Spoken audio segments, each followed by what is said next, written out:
Do you feel like that for them, if they had closure in their relationships, they would have moved on better? No, not always. Closure is not about having another conversation with your partner. Closure is a feeling that comes from like, okay, I understand the relationship, I feel complete. And closure is actually something that we don't receive from another person, but we can create within ourselves. So we don't need another person to create that sense of closure.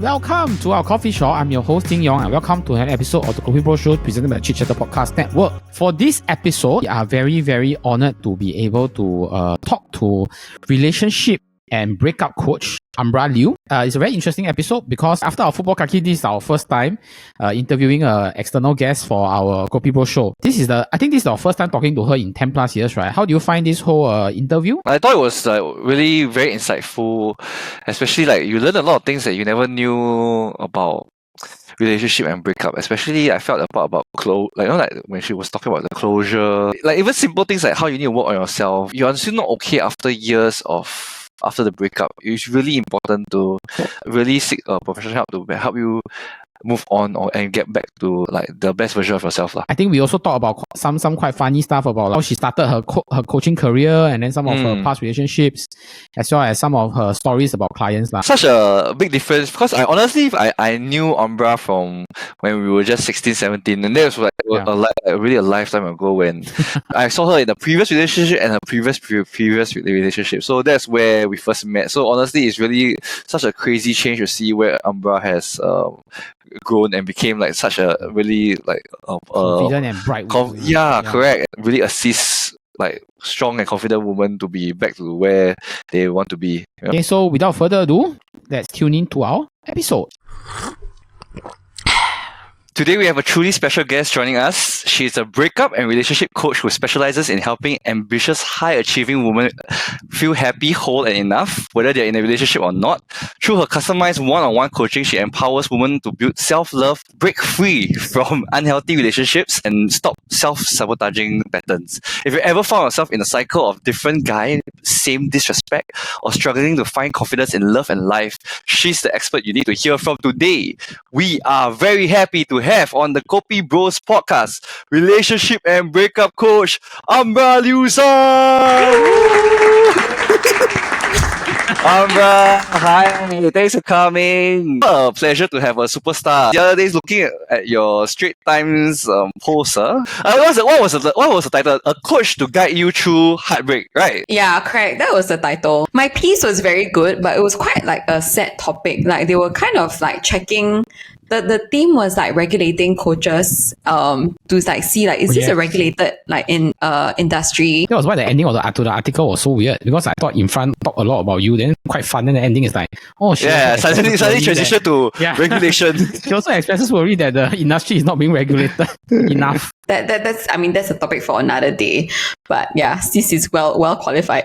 So yeah, I was reading the post. That was like, I couldn't believe it. You took 350 hours of coaching, right? Was it on the article? Yeah, but that is just like one certification. I have so many other certifications. Like I have about 3 other coaching certifications. So the last I remember you, right? Because I knew you. Way back. We remember, I think when we first met was like what, 16, 17? Completely 17. Different life. Yes, completely different lifestyle. Our mutual friends Medad and Ten Yang, you all being in the same school. The impression of you was that you were sleeping in class a lot, but you were one that had a lot of boys crushing on you, and that you were very fun loving. You agree with their description? Remember me sleeping in class a lot, leh? Who is that? Who said that? Doesn't sound like me. Because Medad and Ten Yang, they're both now on the Chit Chatter. What was your impression of both of them? Actually, like, honestly, Medad was quite, he's going to be hearing this, quite laid back and quite cool. Like, you don't really understand, like, what's, like, going on in his head. Like, in the new era, it'd be, like, the mysterious person. Yeah, the but silent, also- mysterious kind, right? Yes. Correct. Like, but just, like, like, has, like, a good aura and good presence, like, very calming, grounding. Daniel is just loud. Yes. Just loud. Yeah. Now, I think for all of us, including me, because this is my first time meeting you, what really piqued my interest is why do you decide to choose this as a very unique career path? Yeah, so specifically I got into life coaching. I was already like doing my degree in psychology, and then at the point of time, like in my fourth year, we studied something called positive psychology, where it's all about helping people feel happier. Like it's about Good about them. like empowerment, like feeling happier. Yeah, I was quite curious about this because that was when I heard about life coaching, and I was like, ooh, life coaching. So I started to like do some research on life coaching, and I was like, okay, this is very fascinating. I actually have something that I want to work on, which is like a fear of bats. I know, like last time I really had this like huge fear, like I cannot even like walk home at night alone, or like people have to walk me, or I have to like take a cab home, or like people drive me. Like I literally cannot. Oh, So I tried It's bats, is it? Bats. Yeah. Oh, Batman. bats. Yeah, literally like Oh, it's like, seriously. wow, the Asian Batman.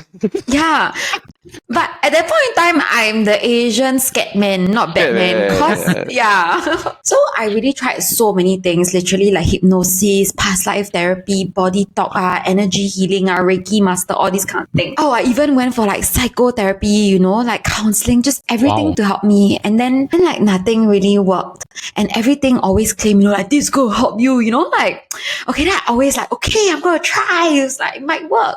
And then one day, like I was learning about this life coaching thing, and I hired a life coach, and it really just blew my mind how you can learn to have so much mastery over your life through learning how to like feel your emotions, process your thoughts. And so I was like, this is amazing. I want to do it. So like literally just like I started from there. And then at a point of time, I was health coaching. Like once I sort of learned how, like I just observed my coach for a while, and then I was like, okay, I'm gonna just start coaching. So initially when I started, I wasn't like a breakup and relationship coach. Like I was just really coaching people on anything and everything. I'll be like, you want to get over your fear of like meeting new people, like you want to like stop procrastination, like let's do this, like just really general life coach. Somebody came to me like after like I think I had 2-3 clients like going through divorce or breakup, and like through the coaching they really learned how to like pick themselves up. They were so much happier. They were like, oh my gosh, I'm so confident, I'm happy, I love myself. Like I was like, okay, like, I think that this is like what I want to continue doing. Like I found so much fulfillment. But was it hard? No? Was it hard like changing it to like a full blown career, being like an overall general life coach, then after niching to the breakup coach? No, I found it easier because now that you are more specialized, I think that like people see you as an authority like figure. It's kind of like when you have like like I don't know, you need to go for eye surgery. Will you go to a GP or will you go to an eye surgeon? Right? Like people will tend to trust people when you specialize in something. So yeah, I just had to focus on like one ideal client and speak to her, and like instead of like trying to like speak to so many people, it just got clearer. Like people will be like, are you in my brain? Like how do you know that I'm having this thought? How do you know that I'm doing this? I'm like, feel you. Yeah. So it's easier. It's easier. Yeah. All of us, including Brandon, Medad, we all from the Chit podcast, I think we're very interested to sort of pick your brain because all of us here are like males. Actually, to be more honest, we are boys. So I just wanted to ask you to start off. Yeah, we are boys. I always say 我是男孩，我不是男人. We say in the intro that you help women to break free of unhealthy relationships. Have you yourself went through any unhealthy relationships? Yes, I have. Oh, okay. Why are you laughing, Brandon? I didn't say anything. Basically, I was in an unhealthy relationship for quite some time. Like it was a one-sided relationship. Yeah, I got to a point where I felt very like unhappy and lonely and unfulfilled in the relationship, but I still stayed. And as a result of that, I felt very like resentful and angry and upset. you know, like at myself because I didn't have the courage like to leave. Yeah, at that point of time I was unhappy, but I also kept like trying to change like my partner, and it became like unhealthy both ways. Like I became an unhealthy partner, and the relationship dynamic also became very unhealthy. And you know, I was actually like plans to, you know, like potentially get married to this person. But yeah, I kind of decided to walk away from the relationship and really try and like learn how to be comfortable by myself. So yeah, that's where the journey started. But that is like the unhealthy like relationship. When you were in that relationship, that was the last time I saw you. Ah, Yeah, because no wonder you smile. No, because you were together you were together with him for so long. As in, this was right after the person that who introduced us, who is now my brother-in-law. I remember everybody thought that, oh, you're probably going to get married soon because I think like one time was already like 5-6 years together. Yeah, yes. Almost 7 already. Almost 7, yeah. For yourself, do you think that you took a lot of the key takeaways from your own relationships and you implement into your coaching, or get like overall experience from everybody? Yeah, I mean, I think that was such a huge thing. I learned so much. So one thing that, you know, one of the key takeaways from that relationship was have a healthy relationship. It is not really about changing your partner. I think it's like really looking at your partner and saying like, can I, because, you know, like nobody is perfect, right? Everybody has their flaws. Yeah, correct. And I think it's like, if you're not able to love the person that's in front of you, and you know you've really tried and you've tried for a long time, but you know just things just don't align, then I feel like it's really your responsibility to walk away. Like, you know, I think it gets really unhealthy, which is what I did, which is like you try and change the partner because you lack the courage to leave.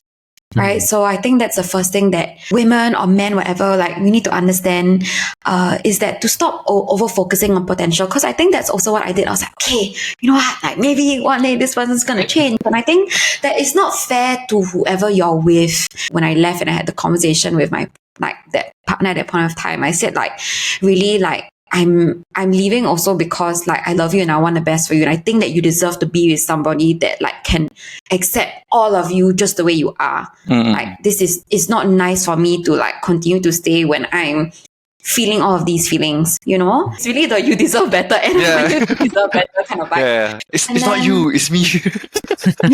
I feel like there's a balance, right? Because in a relationship, you always say that you want the person to be the best version of themselves, but in some way they need to change for the better. Yeah, I think that's such a great point. But like, I think like when we want that person to be better, that is like our idea of who we want them to be. But is it who they want to be? I think that's why like it's so hard to change. In your mind, that person doesn't want to be that person. So even if they change, like it's so short term. So many times, I'm sure that happened before. Like, okay lah, babe. Like, okay, I'll do this for you, and then you just. You go back to default mode because it's like that's not who you want to be. The sentence is always, I quit smoking for you. Then after we argue, suddenly, I go smoking. Okay, something like that. Correct. But the second takeaway was for myself, like one of the reasons why I really struggled also to leave. There are many reasons, but a core one was like I was afraid of being alone. So like also, I mean, I feel like Brandon, you know my past love life story. So like straight away after like that relationship with that person, like I think 4 months later, like I was in a relationship with that 7-year relationship person. So there was not a lot of time in my dating life, like as a single person, as a teenager. So I think it really made me feel like, oh, then how I'm alone, you know, like I'm really scared, like what will happen? Maybe just accept like, you know, like better to be in a relationship than not to be in a relationship. And I think that's really like the crux of where a lot of people stuck in, that I still coach like women in like marriages. Yeah, really. I was tasked to ask these next 2 questions because as the relationship virgin in the group, now, why do you think that despite people knowing that they are in a toxic relationship, do they often like overstay or stay too long? This question so much because like I can really speak from the heart, you know. One thing that we addressed already was that fear of like being alone and what will happen. And oftentimes when this can happen both for females and males, like when we are dependent on a person for, financially, emotionally, like mentally, like it gets really hard to leave because like, you're dependent on this person. Sometimes it's a lot harder when you're very invested in the relationship. Like maybe you have kids or pets, so it's like it's not only about you and your partner anymore. There's like other people involved and you might not want to let them down, and something for me was another reason can also be like you are afraid of disappointing other people, right? Like other people are rooting for you so much to like, get together and stay together, and like you don't want to disappoint people. You care a lot about what people think about you, which is that fear of judgment, the fear of disappointment. Another one also, a lot of times we don't want to end the relationship because if we end it, a lot of times we might feel like we are a failure, like not good enough. And so we don't want to feel that feeling. So we keep trying to fix the relationship over and over again, even though we know that the relationship is not working out for us. And another core reason that I really see is that like a lot of times we just don't think that we can attract better. We don't believe that there's going to be somebody out there who's going to like accept you like for love who us. you are. Yeah, accept us. We like, past like, that prime, really I'm no longer. Really, like I think it really happens for male and female. Like I'm a female coach, so I know that women have a lot of that thought. So y'all can share with me too. It can be a two-way conversation. Like, do you feel like in the male community, in the male community, I think male community, I feel it's opposite for older. I think when you're younger, you feel like this. For more often of guys, it's the other way. You feel because you're more confident. A lot of guys for what I see is like they're more confident. They got more because they're more established at work. Yeah. So to echo Brandon's point, right? I also think that as we reach certain age, right, we tend to have problems we will keep to ourselves to a point that we cannot solve. For men not boys For men, maybe this is one thing that I think is a bit different Over the years, I specifically coach women, but I've also had men reach out and really, right, literally when they like put in like either the form, they're like, I tried everything already by myself. Last resort. One guy really so sad. He's like, I need to work on my like relationship. Like I think this person is gonna leave me. After that, like 1 week later, like she broke up with me. I'm like, and like I feel sad sometimes because I feel like I think because of maybe like men have different things like I'm gonna try and work on this by myself. Like oftentimes they reach out when it's really like really like too late, and then I see this happen quite often. To counterbalance this, I think because of like exposure to social media and because like information is so rampant nowadays, I think there might also be moments that in the relationship where it's not really toxic yet, but it's just like it's at an impasse. It's a very important turning point, but people think that I'm in a toxic relationship, so instead of working on it, they leave. So have you come across this kind of scenario also? Yes. And then sometimes I will, when that happens, I'll try, if I'm coaching my clients and they still want to stick to their decision, I will try and help them feel good about the decision, or sometimes I get them to like think, okay, like, is this really what you want? Sometimes they might go back to their partners and apologize and they might get back together. But yeah, I think some people can make certain decisions fueled by fear, fueled by insecurity, fueled by the feeling of the moment, impulsiveness. I think that there is right now this also in just this general right now with like dating, a lot of people are like, I can find better, and then you just quickly like leave as opposed to like working on the relationship. Yeah, it's like the minute one person like makes a mistake, then we're like, okay, I zao.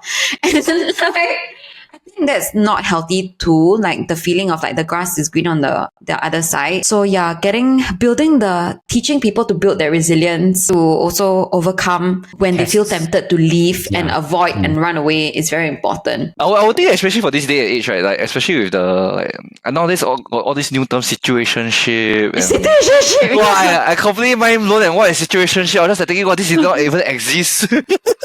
When I was dating, like what is this situationship? When people are telling me about their problems, I'm just like, hey bro, can you explain to me what situationship first or not? Oh, seriously, I had to learn it too. Because I can imagine, like especially when people share with you like their toxic relationships, I believe situationship is like a key, like toxic relationship start of a toxic relationship. I feel. Yeah. You're 100% right. Yeah, it's like the person doesn't want to commit, but like you are invested in the relationship and like you cannot leave, or like you're both waiting for someone to take a step, but then I think he likes me, but then you're just like in the middle, don't know what's happening over there. When two people are confused about whether they want to like be together, that's already a sign that it's not a good match. Relationship has its up and down, right? But how do you identify what is a normal, secure, and healthy relationship, and what is like going on the verge of being toxic? Like, is there any like symptoms, like any signs that you can look out for? Can look for symptoms and signs. Really? I just love it. Like, you're like sing at the same time. Signs. To me, my definition of like a healthy and secure relationship is first off one where like two people really come together and, they are not expecting each other to like complete them or meet their emotional needs, like they're just being like, oh my gosh, I'm genuinely happy alone, or like, and then you come together and like you add to each other's life, you like want to build together, like, grow together, and like you have your own identity outside of the relationship. So there's a lot of like space and freedom to like be yourself and do things. And like in a healthy and secure relationship, what you find is that the relationship, the energy is like expanding, is growing, over time. And like the individuals like become even better version of themselves through that relationship, right? Like you're pushing each other in a healthy way, right? Yeah. I think in like we talked about earlier on, but it's like in a way that like that the person wants to move. So you're moving in a positive direction. Like for me, when it's an unhealthy relationship, there's a lot of like, I expect you to like complete all my needs and make me happy and be like my cheerleader, and just like, it's very codependent. And there's also a lot of like controlling and manipulating of like, you cannot like hang out with a girl or a guy, it's like, it's very constricting, that your life becomes very small. You start to feel very small. You start to feel like, oh my God, I'm not good enough. And it really like feeds on insecurities. So yeah, I mean, it can get really terrible to the point that obviously, there's like abuse or like somebody just controls you financially. I think that's the bridge. I think when like your insecurities are really projected onto one another, and then you stop your partner from doing things because that you're so insecure. It's especially in this day and age where everything is online. You search gaslighting, then you like, wow, it's my it's my partner gaslighting me.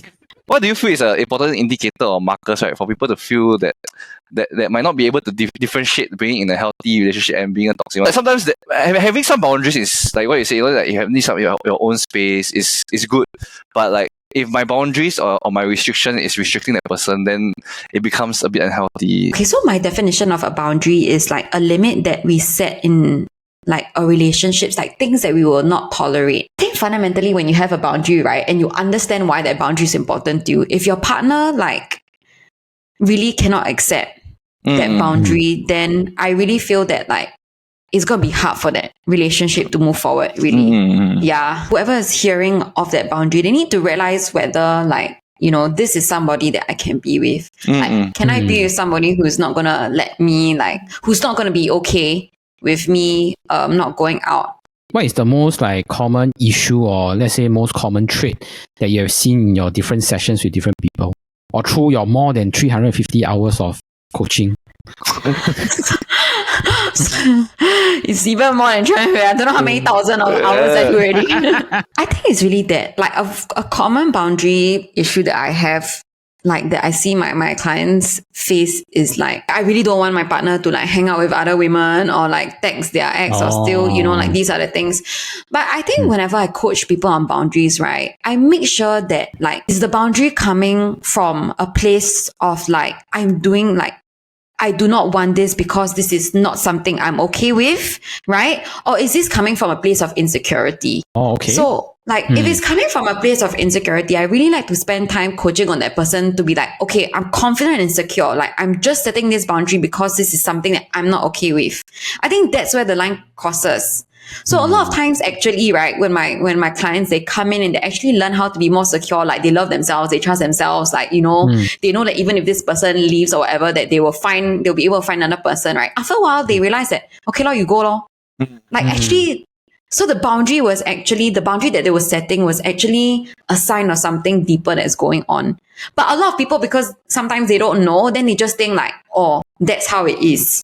at the end of the day, I think what's most important is where is this boundary stemming from. I think that's what you're trying to say. So if it's Correct. something that is something that you cannot accept versus something that I cannot accept this because deep inside as a person, I'm not assured enough for my partner to go do this thing. Correct. You work on yourself first. Yeah. Yes. Then your boundaries will be a lot more like centered, clear. Yeah. Okay. Of course, Ambra, you are someone that coach women on breakups and how to deal with them as well. I think that a lot of people feel real hurt and take a long time to recover, and at times you get to a point that they can never get over the breakup. What is some common mistakes people make that get them stuck, or what can people do to overcome this struggle or the breakup? Yeah, I think the number one mistake, or that really wraps people up in the breakup for so long, right, is putting all the fault and blame on themselves, thinking that they caused the breakup, and then they spend months trying to spiral. And I think it's healthy to take some ownership and look, be okay, maybe here are some areas of improvement. But the mistake that so many people make is they just get stuck and they think that is entirely their fault. So one thing that I always like to tell all women is let's just remove that pressure. Understand that, okay, you're part of the problem, but you're not The only one lah. Yeah. Yeah, correct. Yeah, and I think a lot of times women or even men make the mistake of thinking that they're not enough just because the relationship ended. They're not good enough. And because of that, they feel really upset, or even fall into cycles of depression. And I coach women who are really very, they're really very intelligent and have great careers. Yeah. One person was had three a full-time job and then 2 side hustles, really, really amazing, but then still having those thoughts. So the mistake is you tie your self-worth to the relationship ending or thinking you're not good enough. So I often tell people we need to separate that, because until you learn how to separate your self-worth from the relationship, you are going to be not feeling confident and being hung up on the relationship. That's the deeper one. The other mistake that I would the more surface level one would be people continue to talk to their exes and they don't set a boundary. Yeah. I feel like this is a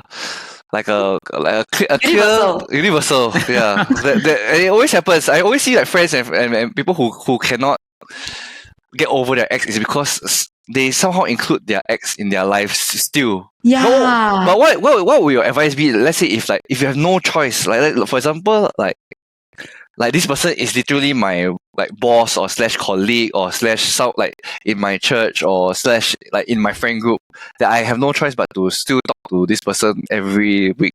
Still you come to the place where you can look at that person and be indifferent. If you're in a friend group, maybe for a period of time, I know that it's difficult, but explain to your friends just you need to distance yourself and either focus on spending more time with yourself or spending time with other friends. If this person is your boss or colleague,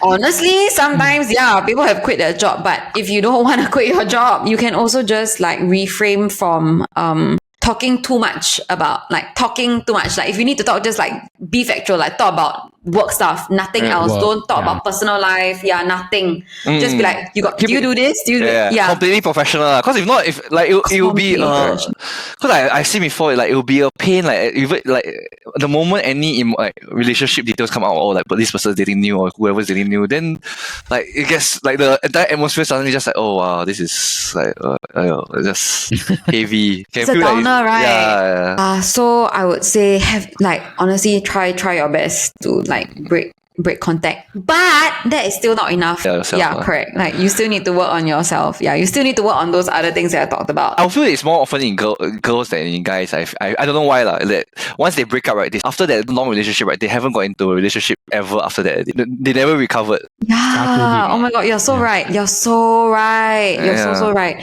Yeah, because then they are afraid, or they're afraid of I'm afraid that if I enter a relationship again, that somebody might hurt me and they might leave me. So, that fear is so critical that they don't want to go, or they take it so personally that they're I talked about, it's like, oh, I'm not good enough, so I'm unworthy, I'm unlovable. Then because they go around with those feelings, they're like, obviously they won't want to get into a relationship because they don't feel like a lovable partner. Like the worst mistake, the most toxic mistake you can make, right, is like, do not work on yourself. And no, as in, honestly, really, I really have to say this, I don't care whether people think I'm selling. It's like, get professional help, either through a coach or a counselor or whatever, to build that relationship back with yourself. Especially if it's already been years already. It's like it's been years and you're still in this same problem. I feel like that's a key indicator that maybe you really should get a professional. Do you feel that the manner of breaking up like matters, or like if you have closure, would they be like would the situationship be better? Yeah, I think when you can have really a good, nice like sit down, it really helps. Like, to a lot of times, women and men, like they don't understand themselves and the relationship enough to have really that conversation of like, hey, it's really hard for us. We still love and care one another, but it's just incompatibility. Like, not everybody is able to do that. Actually, right? Because I felt like I left my 7-year relationship so well, I wanted to actually, like, before I thought of being like a breakup coach, like, to help people. I was like, I'm going to teach people how to break up with, like, like how to break up properly and have because I felt like I did it, like, I internalized, I helped like the person really internalize everything so well and like have such a good conversation that like it was it became a very amiable breakup that it was full closure lah. Compared to closure, someone who email you, hey, this is it. Correct. I have known very close friends, right, that they want to break up with their girlfriend for very long already, but it's just that they don't know how to open their mouth. It's just like, let's break up. They don't know how to open their mouth. Yeah, no, like wherever they try, right, they say like, let's break up. Then after that, they were like, what? The girl will ask why. Then they'll talk. Then after that, like, okay, let's not break up. Let's try. Let's continue. Then after that, it'll go on and go on. Then after that, but because they don't know how to communicate it well, then to the point that after that, I don't know why guys have this idea, right? If I want to break up, I have to have a clean break. So they will say the most hurtful. Yeah. Someone in a relationship, right, the most hurtful things to say to the person. I look at you and I don't feel anything at all anymore. Why must you say these things to your? It really is like that. I feel like, so sorry, man, y'all got bad rap in this thing where like, that's also why like cheating happens. I just gonna be universal because it's not a men and women thing. Like sometimes because people don't know how to have that conversation. They want to push you. They don't know how to get you to not like them, so they cheat. So that like you die like they throw a deal breaker back at you like, hey. Correct. In breakups, is it really necessary to do it face to face? I really think that's the best lah. Like some love for yourself and some love for the other person. Do you feel that for them, if they had closure in their relationships, they would have moved on better? No, not always. People can have that conversation, but then they will still want to keep coming back and they have more and more questions. And I tell people that like closure is not about having another conversation with your partner. Closure is a feeling that comes from like, okay, I understand the relationship. I feel complete. And closure is actually something that we don't receive from another person, but we can create within ourselves. So we don't need another person to create that sense of closure. Sometimes like when a client or a person just leaves, like we can create closure by saying things like, I do not want to be with a person that doesn't respect me in that way and just chooses to ghost me. Like, and that thought can help them feel like, okay, closed. I'm complete with the experience. So closure is just that feeling that you're complete. Because like you can have another conversation with that person, right? Your brain will still tell you, no, that's not it. So it's not about the words that the other person is saying, but it's more like your internal dialogue. After a breakup happens, what are some you think key rules or guidelines that both parties should observe one? I said, like, please try and like not talk to each other for a period of time. Okay. Respect each other for a while. And if needed, like I've had situations like, okay, we can like talk in about like 2 months, 3 months, but like it's really like you all both need your space. Usually for you would say like maybe a few months will be good lah. At least 3 or 6. At least 3. But like honestly, it's less about the time length and it's more about how you're feeling, because like you said, right, 2 years later, You're if still you're feeling- still yeah. like hung up, then the person come back, right, it will trigger the same cycle again. You really have to be that point where you're like, okay, I feel like I'm okay with the breakup, like I'm at peace with it, like whether he's in my life or not, I'm indifferent. I can just genuinely see him and be like, him or her, and be like, okay, like, you know, Just just another friend, friend A, I friend read- B. just I read- another dude. Yeah, just another couple on the street. Yeah. So am I right to assume that, in your opinion, people that went through breakups can still remain friends, but immediately after the breakup, there is some space needed for both parties to sort of become themselves again? Yeah, they can still stay friends, but I think oftentimes they're not. I think after people go through their own healings, they realize that, you know, it's better for us to go on our separate paths and move on and start having different like lives. Yeah. Does this mean that if a breakup happens, then the door to this relationship is closed? Because I think just now you mentioned that sometimes people can still get back together after they break up, right? Yeah, I think can. Like, it really depends on two people. Like, after, there's so many stories of like, actually even had clients, like after a period of time, they work on themselves, they meet again and then they start. But it's now from two aspects of like, you're coming in from just a different energy of like we are just friends, like, and then you just start talking and then mutually things like start to happen again. So I don't think like getting back together with your ex is horrible, especially if you all have both worked on yourself. Yeah. Like, you know, maybe like for him in the relationship, like his trouble was, I don't know, taking things very personally. Then he learned like not to take like her feedback very personally and making mean that he's not a good boyfriend or whatever. And then she worked on like maybe, I don't know, like being more accepting. Correct. Being more assured. Yeah, letting him have the space to like go and meet his friends without texting him all the time. You know, what are you doing? You know, that kind of thing. Yeah.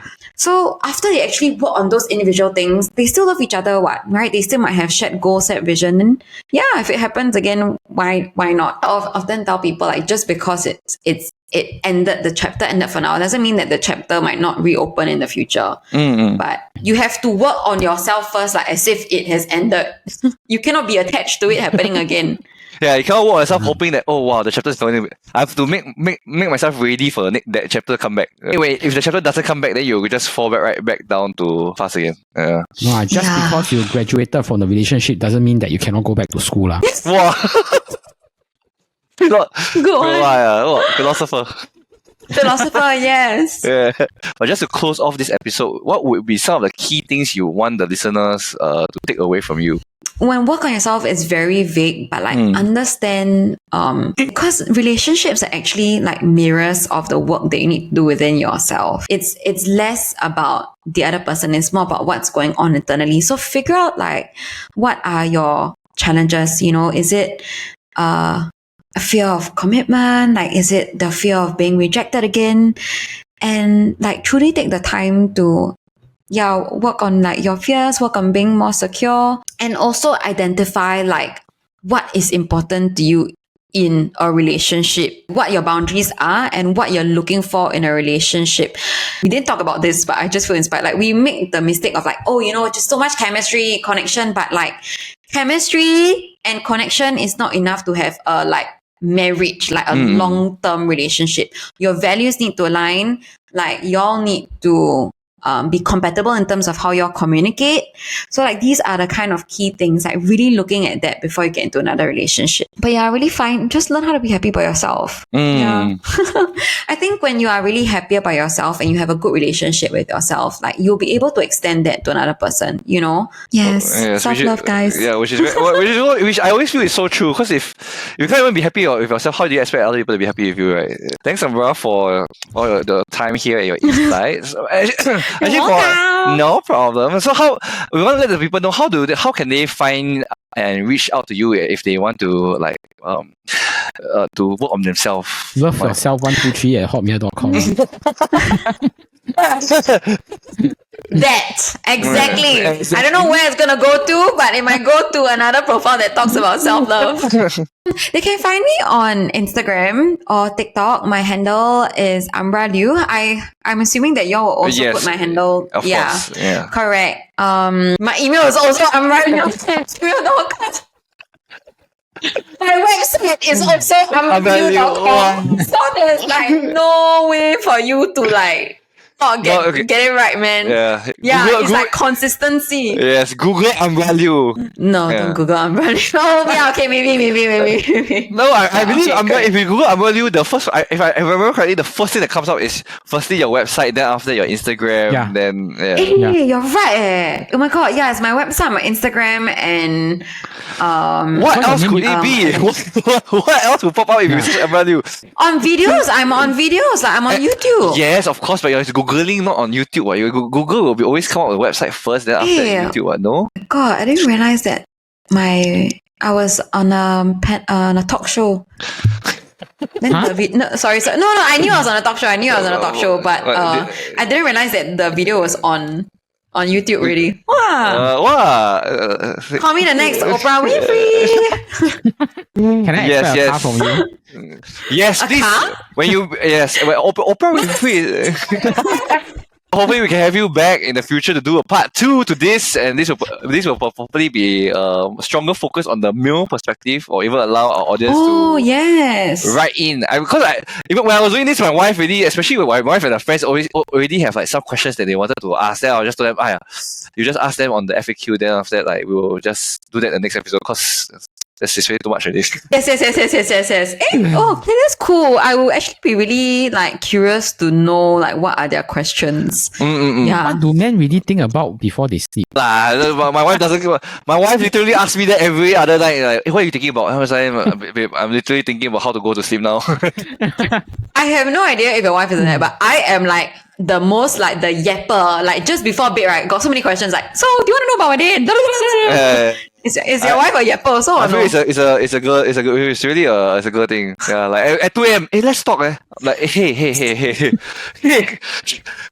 Do you not know what time it is? There's no talking at 2 a.m. What's your favorite color? I'm like, babe, please, let's not do this now. I feel like I don't know you anymore. No. You just asked me this question yesterday, please. So funny. Yeah, I've definitely asked people like, will you still love me if I'm a worm?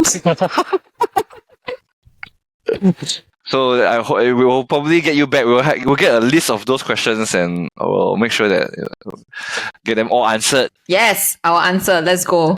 So thanks, Ambra. You're so welcome. Thank you.